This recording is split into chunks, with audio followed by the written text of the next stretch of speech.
정치권의 허심탄회한 속내를 들어보는 시간 각설하고 시즌2 오늘도 장성철 소장 그리고 서영주 부대변인 두 분 함께하고 있습니다. 어서 오세요. 네, 안녕하세요. 네, 반갑습니다. 네.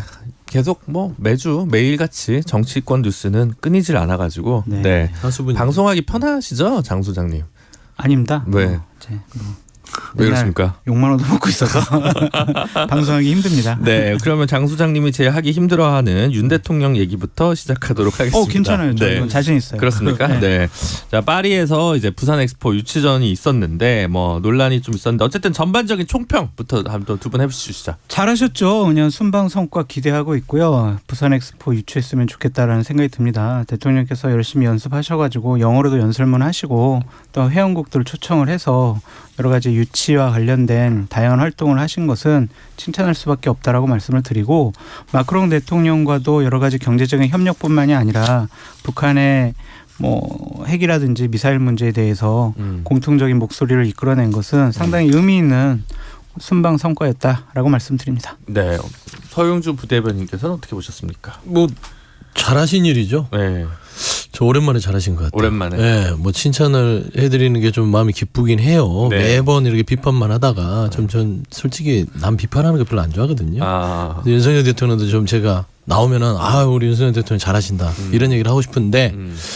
오랜만에 이제 파리에 가셔서 부산 엑스포 유치를 위해서 본인이 직접 영업 PT를 하시고 또 여러 이제 각국의 정상들 만나서 또 세일즈 외교도 하시고 뭐 좀 잘 하셨는데 저는 이런 부분들이 좀 많았으면 좋겠다. 네. 특히 부산 엑스포 부분들은요 지난 정부에서도 열심히 노력했고 네. 그 부분들이 이제 윤석열 정부가 받아서 이거를 말하자면 결과물로 이제 따내야 되잖아요. 네. 근데 따내는 부분들에 있어서 저는 기대하는 게 이게 참 이 기대가 되는 게 여야가 부산 엑스포 성공 개최를 위한 결의안을 이게 전원이 찬성을 해서 BIE에 보냈어요. 네. 이런 부산 엑스포의 어떤 그 배경이 있거든요. 그러니까 여야 협치에 이 부산 엑스포가 됐을 때는 또 여야 협치 하나의 사물이 되지 않을까. 그런 측면에서는 저는 좀 기대가 되고 윤석열 대통령도 잘 됐으면 좋겠다. 근데 서영주 부대변인님이 정말 좋은 얘기를 해주셨는데 민주당 의원분들도 이번에 같이 갔잖아요. 네. 전재수 의원 등등 비롯해서 같이 이렇게 국제적인 국익과 관련된 여러 가지 사안들에 대해서는 여야가 없다. 국익을 위해서는 하나로 목소리를 내고 여러 가지 활동을 같이 했으면 좋겠다. 상징적인 모습이었죠. 근데 저는 약간 또 왜 비판하려고요? 아니 그게 아니라 뭐 엑스포가 뭐 맞냐 안 맞냐 이건 별도로 하고 못 따면 너무 많은 걸 거는 거 아니에요? 이제 유일하게 잘했다고 막 칭찬하다가 이렇게 지금 열심히 외국에서 노력을 하고 계시는 대통령에게 정무적으로 너무 이렇게 띄우기보다는 그냥 칭찬하기에도 지금 시간이 일하는 없는데 모습을 보여주다가 이렇게 열심히 했는데 뭐 하여튼 최선 다했습니다. 이 정도가 좋지 않나라는 생각이 들었다는 그때 또 거죠. 이제 그만큼 욕을 먹어야겠죠. 뭘 욕을 먹어요? 열심히 했는데. 열심히 한 부분은 이해가 되나 네. 뭐가 부족했는지 이제 또 그거를 반성을 해야 되는 부분이 있을 것 같은데 네. 지금 현재까지는 잘하고 있다. 뭐 그렇게 말씀드리고 근데 막 이런 정신 승리하는 듯한 모습은 보이지 않았으면 좋겠어요. 네. 냉철하게 표 계산을 해야 되는데 우리 이미 앞섰다. 우리 90표, 사우디 70표, 이탈리아는 저기 밑에 한 20표 뭐 이렇게 우리 주관적인 입장만 강요하면은 방금 전에 말씀하신 것처럼 김준호 앵커님께서 말씀하신 후폭풍이 좀 있을 것 같아요. 맞아요. 저 지금 지각 논란도 뭐 있는 것 같은데 이거 가짜 뉴스가. 그러니까 이런 부분들이 뭐냐면 그동안 윤석열 대통령이나 윤석열 정부가 이 외교가 나가면 늘 좀 뭔가가 부족했어요. 불안하니까. 네. 또 이런 거 아니야? 물론 이건 가짜 뉴스죠. 그런데 그냥 그런 불안한 시선에서 나온 잘못된 어떤 말하자면 분석이다라는 측면에서는 좀 우프다라고 표현하고 싶고요. 저는 말씀드리는데 부산 엑스포 이거 유치 여야가 합치해서 힘 모아서 꼭 따내야 됩니다. 하지만 윤석열 정부 느낌 너무 좋아합니다. 느낌적으로 잘 될 것 같다 이런 거 하지 마시고요. 정말로 장 소장님이 얘기했듯이 냉철하고 그다음에 정말로 뭐 여러 가지 성과가 나올 수 있는 하나하나의 포인트들을 좀 잘 잡았으면 좋겠다. 좀 그렇게 생각하고 있습니다. 저는 PD님과 작가님께 유감이다라고 말씀드릴 수밖에 없습니다. 유감이에요? 가짜 뉴스라고 분명히 좀 밝혀지고 있는 부분인데 이걸 또 아이템으로 잡아가지고 어떻게든 조금 좀 문제 삼으려고 그런 거 아니에요? 제작진이요? 네? 아니에요? 제작진이요? 아니에요. 그거 아니고 제가 내일까지라서 저를 희생물 삼아가지고 이제 한번 던져보고 어디 가세요? 계속 하시는. 이게 가짜 뉴스가 아니었으면 큰일 날 뻔했죠. 네. 그럼요. 그 베트남 이제 방문을 합니다. 바로 이제 넘어가는데 아마 지금 뭐 한 모르겠어요. 도착했다는 보도는 없으니까 인도 상공쯤에 있으려나 뭐 어디 좀 있을 것 같은데 근데 이제 포괄적인 협력 관계 뭐 사실 지금 베트남이랑 교역량이 엄청나게 늘어나고 있지 않습니까? 그렇죠. 뭐 그러고 있는데 뭐 안보 방위 산업 협력까지 용인하겠다라고 하는 상황에서 근데 지금 사실은 과거사 문제 우리가 이제 한일 관계에서도 문제가 되시 한배 문제 관련해서도 굉장히 이게 쟁점적인 이슈가 있잖아요. 그래서 사실은 이제 모르시는 청취자분들을 위해서 한국 전쟁 당시에 한국군이 베트남 민간인에게 총을 겨눠서 사살했다는 것과 관련해서 최근에 서울중앙지방법원에서 1심에서 소송에서 그 베트남 민간인 분이 이제 승소한 판결이 있었고요. 이걸 기반으로 해서 진실화해위원회에다가 이거를 민간인 학살 사건 진상조사를 하자라고 이제 넣었는데 그건 할 수 없다라고 이제 각하했단 말이죠. 이 상황에서 한배 관계 어떻게 얘기했나? 제가 한국 전쟁이라고 했나요? 죄송합니다. 베트남 전쟁입니다. 네, 베트남 전쟁에 있었던 이런 일들이 있거든요. 그래서 상당히 이 문제도 좀 어떻게 보면 한일 관계랑 우리가 동등하게 비교하자면 한배 관계도 좀 전향적으로 풀어야 될 문제가 있지 않은가 싶은데 참전 용사분들은 이분 되게 또 예민하게 반응하세요. 저희 아버님도 베트남 참전 용사세요. 네. 그래서 막 고엽제 피해도 받으셔가지고 네. 고엽제 피해 보상도 받고 베트남전과 관련해서는 많은 얘기를 해주셨는데 네. 좀 여러 가지로 베트남 국민들의 마음을 아프게 하는 행동들이 분명히 있었던 것 같아요. 네. 그런데 이 과거 문제 때문에 우리가 베트남과의 여러 가지 우호 협력이라든지 경제 분야의 교류 네.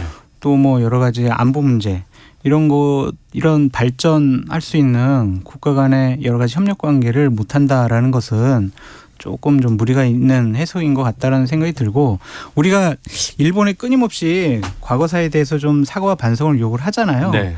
베트남에서 적극적으로 이 문제를 제기하지 않더라도 우리 정부가 베트남 국민들의 마음을 사기 위해서 먼저 이 부분에 대한 선제적인 조치를 취하는 것이 어떨까라는 좀 생각이 듭니다. 네. 그래야 우리가 지금 동남아 시장의 교두보로서 베트남을 전진기지로 삼아가지고 경제적인 이익도 극대화하고 안보적인 협력도 강화할 수 있다. 그렇게 말씀드려요. 네.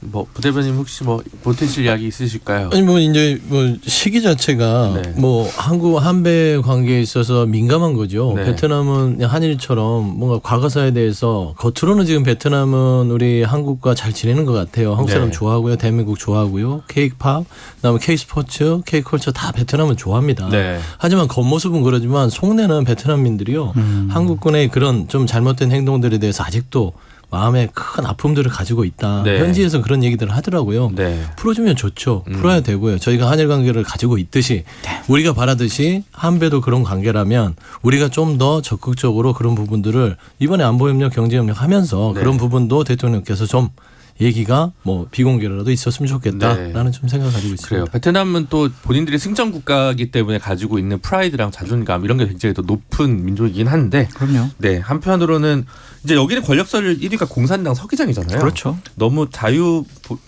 민주주의 인권 국가랑만 교류하겠다는 대통령께서 무슨 얘기를 하실지 궁금하긴 한데. 네. 아니 근데 그것도 경제적인 지켜보도록 부분은 하겠습니다. 정말 되게 발전한 것 같아요. 많이 그러니까 발전했죠. 교육국이 지금 3위라고 하고요. 네. 우리가 수출을 통해서 얻는 어느 이익이 흑자 1위잖아요. 1위예요. 네. 그러니까 잘해야 되는데. 협력 잘했습니다. 네. 너무 이렇게 응원만 합시다. 우리 지금 네. 외국에 가셨으니까. 2년보다 실용 외교를 주문하고. 이번에는 좀 응원해야죠. 응원. 네. 알겠습니다. 다음 국회 얘기 나왔습니다. 이번에 여야 대표 교섭단체 연설.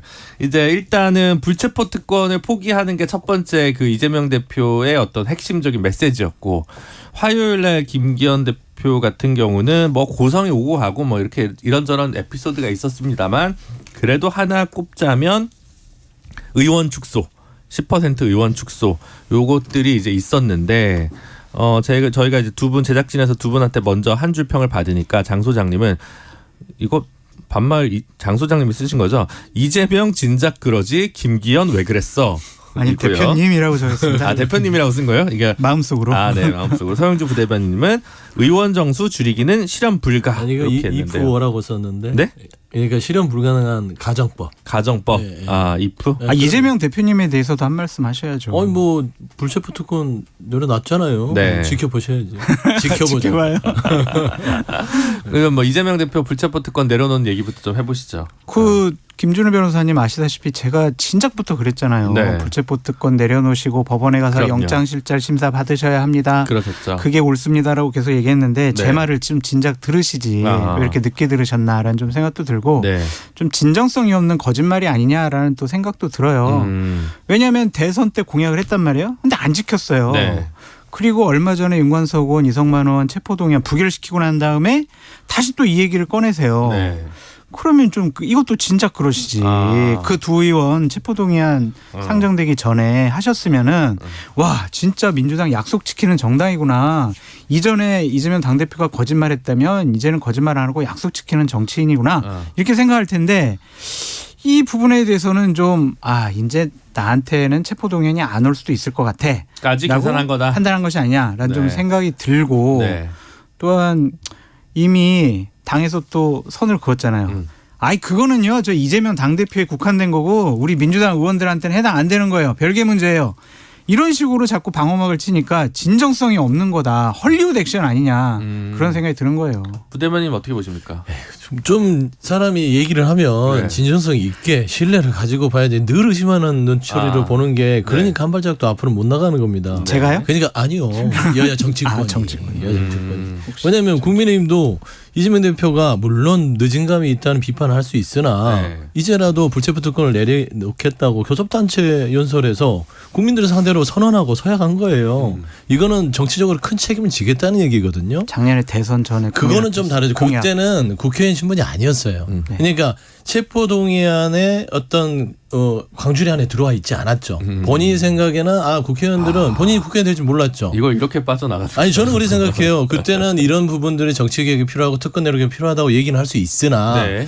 지금은 국회의원 신분으로서 체포동의안 부분 그냥 불체포 특권 부분에 본인이 누릴 수 있기 때문에 조금 늦었지만 지금 와서 이제는 내려놓는 게 맞겠다라고 판단했을 때는 저는 그냥 그 진정성을 좀 지켜봤으면 알겠습니다. 좋겠고요. 그러면 네. 혁신위원회가 떴잖아요. 네. 혁신위원회에서 당대표도 이렇게 얘기했으니 적어도 21대 국회 때는 불체포 특권 내려놓자. 이 정도 권고안 좀 나와야 혁신위가 좀 약간 탄력을 받지 않을까요? 그러니까 저는 개인적으로 이제 여러 기자들하고 얘기를 할 때 네. 이재명 대표가 왜 불체포 특권을 내려놨지라는 요인 중에 하나를 혁신위가 부담을 이제 덜어주려고. 등장하면서 네. 결국에는 그런 결정을 하는 배경이 됐을 것이다라고 네. 얘기를 해요. 네. 왜 그러냐면 본인이 혁신위원회를 등장시켰으면 혁신위의 단골 메뉴는요. 결국 국회의원들의 특권 그쵸. 내려놓기예요. 네. 그 중에 하나가 지금 국민들이 얘기하는 불체포 특권이거든요. 네. 그러면은 다른 의원들에게 불체포 특권을 내려놓으라고 할 때 그러면 이재명 대표는요?라고 물어봤을 때 그쵸. 당 대표가 솔선수범해서 내려놓지 않으면 혁신위에서 그거를 나갈 수가 없어요. 부담을 덜어주기 그렇죠. 위한 그런 전략이다. 부분도 있을 것이고요. 네. 두 번째는 본인 스스로도 이제는 검찰이 계속해서 있던 방탄정국으로 가면서 총선까지 끌고 갈 것 같다라는 측면에서는 아니다. 이제는 정면 승부를 해야겠다라는 네. 여러 가지 복합적인 요인에서 결정을 했기 이 부분은 때문에 여기까지 하겠습니다. 할 얘기가 너무 많으니까. 저는 그렇게 한마디만 생각합니다. 할게요. 당대표가 솔선수범으로 불체포 특권 내려놨는데 의원들은 왜 안 내려놔요? 왜 그러냐면 이게 각자 의원의 자율결정이에요. 김기현 대표도 보면 지금 다 내려놓겠다고 이거 물타기 서명을 아니죠. 받았더니 67명밖에 안 하는 거예요. 국민의힘 자체도. 네.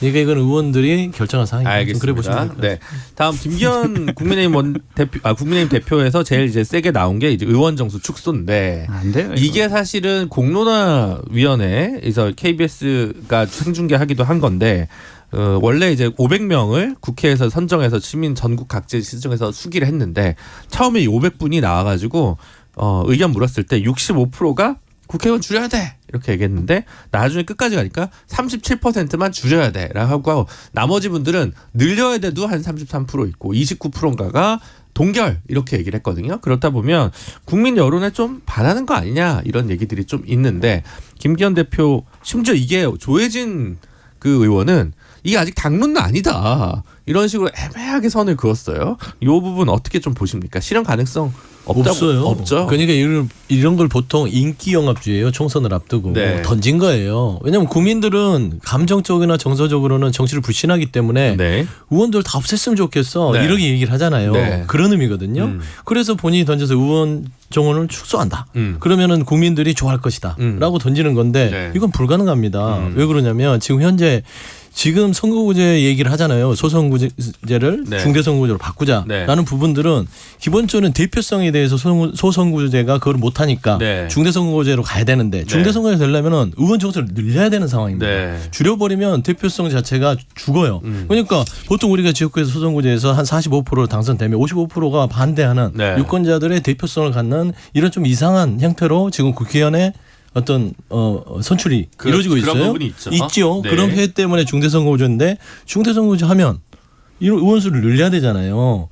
결국에는 대표성이나 국민의 의견들, 특권의식 부분들도 제대로 없애려면 의원 정수를 늘리는 게 더 낫지. 의원 정수를 축소해서는 또 그걸 충족할 수 없고요. 두 번째는 현실적으로 지금 각 당 여야 마찬가지입니다. 의원 정수 줄이러 가면 어떤 의원들이 좋습니다 하겠어요. 그러니까 국민의힘 자체도 이거는 당만아니라고 얘기하는 겁니다. 그래서 결국에는 총선 앞두고 또 인기영합주의로 던진 것이다. 요즘에 김기현 대표가요 그런 거를 잘하시더라고요. 중국인 관련해서 뭐 투표권부터 시작해서 좀 아쉽습니다. 계속 얘기해 보세요. 계속 얘기하세요. 계속. 그렇습니다. 어떻게 보세요? 그러니까 어디를 어떻게 줄일 것인가 것에 대해서 답을 주지 않으셨잖아요. 예를 들어 비례를 줄이자, 뭐 지역구를 줄이자 이거는 얘기가 없죠. 답이 없어요. 그리고 당내 의원들도 아 그래요 맞아요 우리 당대표님 말씀하셨으니까 우리가 당론으로 추진하겠습니다 라고 안 해요. 그러니까 어제 불체포특권 폐지 같은 경우는 67명이 찬성을 했지만 이것과 관련해서는 전혀 언급이 없단 말이에요. 국민들께서 원하시니까 당대표가 정치개혁 차원에서 던져보신 것 같은데 실현 가능성은 없다라고 말씀을 드리고 저는 의원 정수를 넓혀가지고 우리 내년에 서영주 부대변인 같은 분들이 또 국회에 진출하셔서 국민의 눈높이에 맞는 정치를 해주시기 바랍니다. 알겠습니다. 근데 늘리는 것도 안 되고 줄이는 것도 안 될 것 같아요. 지금 사실은 그 공론화 조사 결과에 기반해서 보면 저는 원래 뭐 의원 정수 확대 긍정적인 사람이지만 공론화 조사 결과를 충분히 수용한다면 동결 쪽이 맞는 것 같다는 생각이 들 때가 있어요. 전 그게 맞는 것 같다는 생각이 드는 때가 있는데 다만 그 공론화 조사 결과를 보면 전체 비용이 그대로다. 그러니까 보좌관이나 이런 걸 줄여가지고 전체 국회 예산은 그대로인 상황에서 증원하면 하겠냐 했을 때는 찬성이 반대보다 더 많았다. 그래서 지금 이제 뭐 보좌관이랑 비서관이랑 해가지고 뭐 7-8명 있잖아요. 이제 그 숫자를 한 명씩 줄여가지고 비용을 전체를 n분의 1 했을 때 똑같으면 거기에 대해서는 찬성이 더 많았던 게 500명 여론 공론조사의 결과이기 때문에 그런 정도 순서에서 가능한 부분이 국민 여론을 맞는 거 아니냐는 게 제 뭐. 아니 근데 정수 늘리려면 헌법 고쳐야 되는 거 아니에요? 아니요? 헌법에 300명 이하로. 아니요 200명 이상이라고 돼 있습니다. 200명 헌법은. 이상으로. 200명 이상을 300명이라고 해석한 헌법학자 분들의 그 산수가 저는 신기한 것 같다는 생각을 하는데. 근데 이게 참 재밌는 게 이 정치권이 고양이 목에 방울달기인데 국민들 눈치 보느라고 의원 정수의 증원에 대해서 말을 못해요. 그러니까 선거제도 개편을 못하는 거예요. 소선구제에서 중대선거제로 가야 되는데 그러려면 의원 정수를 늘려야 돼요. 20명이든 30명이든. 근데 국민들은 늘리는 거 싫어해요. 그러니까 이걸 못하니까 300명 동결을 시켜놓고 그 안에서 비례를 조정하고 이러다 보니까 한 발짝도 선거제가 안 되고 두 번째 비용 문제 얘기하시는데 저는 그래요. 왜 보좌진들을 줄여야 되죠? 저는 그렇게 생각하지 않습니다. 의원들의 무노동 무임금 그래서 만약 의회 출석이라든지 이런 부분에 있어서 받은 만큼 일한 만큼 받아가라. 근데 24시간 의원회관이 도는 것은요. 보좌진들은요. 24시간 돌아갑니다. 하지만 의원들은 거기에 있어서 또 뭐 이제 의회 출석이라든지 이런 부분들이 있을 수 있어요. 그러니까 단지 비용 문제에 있어서 보좌진 축소 부분도 너무 단편적으로 생각하는 것 같아서. 저는 어쨌든 저는 그런 부분들도 폭넓게 부대변인 의견은 충분히 저는 이제 경청할 만한 의견이라고 생각하는데 제가 말씀드린 건 제 의견이라기보다 공론화 조사 결과의 얘기를 그냥 전달한 정보 제공 차원이었으니까 청취자분들께서 오해 없으셨으면 좋겠다는 생각이 들고 그리고 이제 추가적으로 얘기하면 기초의원과 광역의원은 계속 늘어나고 있습니다. 인구가 늘고면서 슬금슬금 늘어나고 있는데 아무도 이걸 별로 신경 안 쓰거나 인지를 안 하거든요. 그래서 의원수 늘리는 거를 국회가 한 번도 한 적이 없다. 그것도 아닌 것 같아요. 그래서 하여튼 가짜 뉴스가 늘 횡행하는 것이 여의도 정치권이 아닌가 싶다는 생각이 듭니다. 다음 좀 요 얘기로 좀 넘어가 보죠. 국민의힘 그 황보승희 의원이 이제 탈당을 했고요. 태영호 의원 지역 당원 자격 정지, 이준석 대표 자격 정지. 그래서 여기 이제 사고 난 당협이 많잖아요. 네. 그리고 수도권에서 지금 당협 지역위원장 없는 데가 국민의힘 꽤 많다고 들었어요. 맞나요? 최근에 뭐 신보라 위원도 뭐 파주를 받았다가 맞아요. 무슨 공공기관 맞아요. 원장으로 가면서 또 비었고. 그래서 이걸 이제 공모를 빨리 해야 되는데 총선이 눈앞인데 아직도 지역위원장이 비어 있고 그런 상황에서 요 세 지역구는 또 공모를 안 하기로 했다. 네. 이건 무슨 얘기인가요? 그러니까 이준석 대표에 대해서는 좀 다른 차원의 해석이 있을 수밖에 없다. 네. 만약 지금 거기 공모해가지고 다른 사람을 심어봐요. 네. 그럼 이준석 대표가 쫓아내기다. 네, 그럼 나 이제 이미 끝났다. 뭐 무소속 출마하든 다른 신당을 만들든 뭔가 정치적인 액션을 취할 거 아니에요. 그럼 국민의힘으로서는 약간 좀 불리할 수밖에 없는 상황이다라고 보여지고 태영호 황보승 의원 같은 경우엔 현역 의원들이잖아요. 네. 지금 탈당한 지가 또 얼마 안 됐는데 네. 이 지역에 바로 또 임명해버리면 여러 가지 조직 책상 문제가 좀 생길 것 같아요. 그래서 좀 상황을 보는 것 같아요. 사실은 태영호 의원은 강남, 황보승 의원은 부산 영도.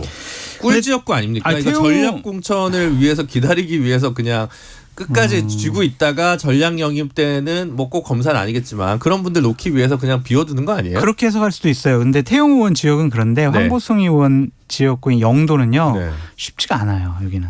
그래서 진 적은 없는 것 같은데 쉽지는 근데 않지만. 아슬아슬하게 이긴 적이 많아요. 정말 몇십 표 차이로 이긴 적도 있어요. 그럴수록 더 좋은 전략 외부 영입 뭐 꼭 검사 출신 아닐 수 있겠지만 뭐 그런 분들 넣으려고 하죠. 김기현 대표께서 검사 출신 안 한다고 그 얘기를 하려고 그랬더니 네. 이제 김준우 변호사 얘기를 했는데 네. 이 세 개가 시작으로 이제 슬금슬금 늘어날 거예요. 안 하신다잖아요. 에이, 그걸 믿어요? 아니, 당 대표 말을 안 믿으세요? 저는 저도 못 믿겠지만 김기현 대표 뭐 검찰 공천 안 하겠다, 검사 공천 안 하겠다. 어떻게 안 해요? 민주당도 검사 출신도 많아요. 그런 얘기를 하는 거 아니에요. 하려면 말하자면 이렇게 얘기해야죠. 김기현 국민의힘 집권여당은 용산에 휘둘리지 않겠다 공천에 이렇게 얘기하는 게 맞지. 더 위험한 것 같은데. 아니 이렇게 그렇게 얘기하면 믿을 수 있을 것 같은데 검사 공천 안 하겠다 이 말을 믿을 그냥 수 당 대표가 개입하지 않겠다 하고 검사 공천을 들어요? 묵인하는 방법도 뭐 경로에는 있을 아니 것 이렇게 같긴 얘기하시면 한데. 안 되고 네. 서영주 부대님 방향은 맞는데 네. 저 같으면은 가로 열고 낙하산식 그냥 찍어 내리기식 검사 공천은 없습니다. 네. 이렇게 써야 되는데 네. 너무 확정적으로 검사 공천 없어요 그러면 내년에 어떻게 그러니까 하려고 검사가 어디서부터 어디까지가 검사인지가 되게 좀 애매한 부분. 용산에서 내린 검사를 얘기하는 거죠. 용산이라는 단어를 쓰면 안 되죠. 알았어요. 그건 안 돼요. 그러면은 저 한남동 쪽. 한남도 안 된다니까요. 알겠습니다. 일방적인. 네, 알겠습니다. 네, 어쨌든 그것도 굉장히 눈여겨볼 부분인 것 같은. 지금 뭐 조강특위 띄워서 당무감사도 하고 뭐 하는 거 아니에요? 그럼요. 그래서 37개 지역에 네. 지금 비어 있는 곳은 곧 임명하려고 하는 것 같고요. 네. 당무감사를 열어가지고 좀 지난번 지방선거 대선 여기보다 좀 지지율이 덜 나오는 지역들은 일단은 블랙리스트에 올라가겠죠. 이제. 네. 그래서 어차피 이런 것들이 좀 조정을 해야 돼요. 네. 대선을 앞두고는. 근데 이제 이 비어 있는 지역들이 좀 민감한 지역들이 많은데 빨리빨리 임명이 되어야 하는데. 그 마포도 지금 비어 있잖아요. 그러니까요. 근데 강승규 수석이 마포로 가느냐 저기 충청도로 좀 뭐죠? 예산인가요? 홍문표 의원 지역인가? 글로 가느냐 뭐 이런 예를 들면 이런 것들이 있는 거잖아요. 빨리빨리 정리가 좀 돼야 될 텐데. 그러니까 뭐 우리 국민의힘 의원들이 현역인 곳은 괜찮겠지만 민주당 의원분들이 현역인 곳은 지금 막 점점 늦게 조직책을 임명을 하면 불리하거든요. 그쵸. 여론도 그렇게 좋지 않으니까 그래서 빨리빨리 임명하는 게 낫다라고 말씀드려요. 네, 알겠습니다. 민주당도 교체는 없죠 지금은 이제 지역위원장 교체 같은 건 없죠. 그렇죠. 거의 다 채워놓고요. 이제 공천 문제죠. 이제 공천 문제인데 이제 공천 시스템의 문제예요. 혁신위가 띄워졌기 때문에 오늘 보니까 이제 회의에서 이제 그 권리 당원의 권한을 강화하자. 그러니까 준 대의원제 폐지 이런 얘기들이 좀 논의가 됐던 것 같아요. 결국. 근데 저는 이제 그 대의원제 폐지 부분보다는 공천에 대한 기준이 먼저 논의되는 것들이 국민들이 기대하는 바가 아닐까. 예를 들면 뭐 삼선 동일지역 제한이라든지 말하자면 이게 하위 20% 배제라든지 이런 부분들이 굉장히 강력하거든요. 그리고 이거는 국민님이 할 수 없는 거예요. 그러니까 혁신을 하려면 남이 할 수 없는 거를 내가 먼저 할 때 돋보이는 것인데 내부적으로 대의원제 폐지는 당원의 권한을 강하냐 아니냐는 내부의 문제거든요. 그런 부분에서는 지금 현재 조금 이 공천 시스템 부분에 있어서 조금 시간이 오래 걸릴 것 같다. 저는 이제 저도 뭐 연령 차별에 좀 반대하고 미국도 요즘 고령자 분들께서 대통령 후보로 나오시긴 연령이 하는데 아니라 3선. 아니 그러니까 근데 사실 고령자들이 좀 있으셔가지고 5선은 지금 5선이 10명인가 11명인가 있을 거예요 국회의원. 그 어떻게 해야 됩니까? 아니 소년급제 하면 나이는 상관이 없죠. 나이는 상관없고. 아니 근데 이제 67 그러니까 중국 공산당 같은 경우 지금 좀 깨졌지만 거기는 7388라고 해가지고 67세까지는 괜찮고 68세부터는 명퇴해라 이제 우리 이런 게 대한민국은 있잖아요. 자유민주주의 국가입니다. 자유민주주의 국가니까. 공산주의 국가가 아니라. 네. 근데 그런 의미에서 뭐냐면 각 정당들이 그렇죠. 지금 이제 시대 상황이 많이 변해서 3선 4선 한 네. 지역에서 하실 수 있는 역할이 있으면 해야 된다고 네. 봐요. 하지만 이제는 이 정치 역할이 중앙에서 충분히 역할을 3선이면 12년을 했으면 네. 중앙에서 인정 네트워크 다 있을 것 같고요. 네. 이걸 가지고 나가서 후배들한테 새로운 참신하다면서 새로운 피로 물려주고 본인들은 그냥 집에 가라는 게 아니라 광역단체, 지자체, 지방자치 발전을 위해서 거기 가서 헌신하시는 그러니까 우상호 의원, 홍익표 의원처럼 뭐 이인영 의원 충주 가셔라 뭐 예를 들면 이런 거네요. 뭐 충주로 가셔라는 건 알겠습니다. 아니라 이제 뭐 우상호 의원이 서울시장을 준비하듯이 그렇게 하셔라 그런 얘기. 그럼 조국 신당 얘기 가려고 해서 우상호 의원은 말도 안 되는 소리다라고 얘기했고 박지원 원장은 할 거다 이렇게 얘기했는데 서영주 부대변인 요거는 좀 마지막에 정리해 주고 둘 다 마찬가지인 것 같아요. 네. 말도 안 되는 소리도 맞고 네. 그리고 본인의 개인의 판단에서 정치 세력을 모아서 네. 신당 비슷한 정치 세력을 본인이 출범할 공산은 크다. 하지만 민주당과는 같이 갈 수 없을 것이다. 없을 것이다. 수도권 선거에 너무 부담이 되기 때문에 같이 민주당에 가세요. 공천을 주기는 어려울 문재인 것이다. 정권에서 이렇게 조국수 해놓고 왜 버리십니까? 그러면 네? 예를 그건 들면 버린 게 아니죠. 호남으로 버리신 진짜 거예요, 출마를 하면 네. 그 지역구의 민주당은 공천을 무조건 해야겠죠. 조국 전 장관은 호남 절대 출마하지 않습니다. 그렇다면 그거는 부산이다? 제가 100% 장담하고요. 네. 조국 전 장관의 출마 여부는 아직도 본인 스스로 고심하고 있는 걸로 알고 있고 단지 이번 총선에서의 대한 세력 스스로 정치 세력을 모으는 네. 부분들은 본인 스스로 생각하는 것 같아요. 그러니까 본인이 총선 출마의 플레이로 뛸지 아니면 전체의 어떤 새로운 본인을 지지하는 정치 세력을 가지고 새로운 대안을 제시하는 그런 세력들로 출연할지는 모르겠다. 저는 그 두 가지를 다 가지고 있다. 하지만 지역구 출마를 한다면 호남은 아닐 것이다. 호남은 100% 그러면 아니다. 관악 아니면 부산인데. 저는 부산으로 가는 쪽으로 제가 파악이로는 그렇습니다. 아, 네. 이거 굉장히 중요한 얘기인데. 그럼 조국, 장제원 이런 매치업을 볼 수 있을지. 15초만 얘기하면 안 돼요? 네, 마지막으로 말씀 한번 하시죠. 내로남불의 화신이고 네. 입시비리의 화신입니다. 네. 그런 분이 국민의 대표가 되겠다라고 생각하는 것 자체가 상당히 부적절하고 네. 그냥 따님인 조민 씨랑 같이 유튜브 하시면서 재판이나 잘 준비하시라라고 말씀드립니다. 네, 알겠습니다. 두 분 말씀은 여기까지 듣도록 하겠습니다. 각설하고 시즌2 지금까지 장성철 공론센터 소장 그리고 서영주 더불어민주당 상근 부대변인이었습니다. 두 분 말씀 감사합니다. 감사합니다. 감사합니다.